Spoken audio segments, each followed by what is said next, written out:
ننتقل إلى يد المثنى.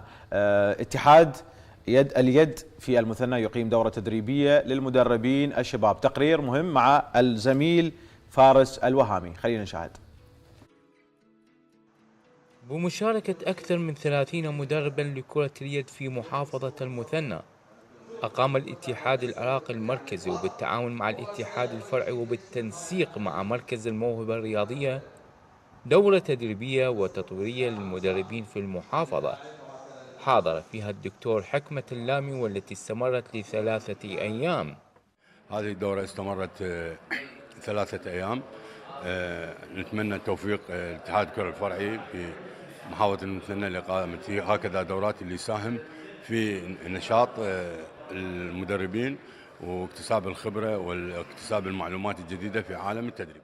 الهدف من الدورة هي إعداد مدربين جيدين للنهوض بواقع اللعبة داخل المحافظة والتطوير الأكثر، فلذا أرسل الاتحاد الفرعي بمخاطبة الاتحاد المركزي لإقامة مثل هذه كذا دورات وتطويرها لنشر اللعبة داخل والاختيار يكون الصحيح للاعبين الجيدين وتوسعة القاعدة.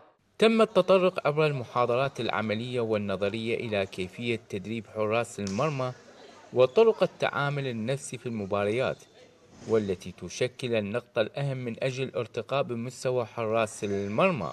أساس تطوير لعبة كرة اليد هو البدء من الصغار، إعطاء أوليات التدريب وطرق التدريب والمناهج الخاصة للتدريب، وكذلك إعطاء التمرينات اللي ممكن تطور وبيها تنويع للصغار. عندنا عدد قليل من مدربين كرة اليد، عندنا مدربين شباب إن شاء الله نستفاد من عندهم في خلق جيل جديد من اللاعبين.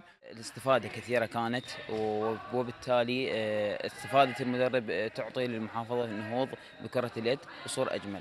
تدريب الناشئين على قوانين كرة اليد الحديثة من شأنها أن يسهم في تطوير اللعبة في المثنى، والدورة التدريبية وضعت المسار الصحيح في هذا الاتجاه.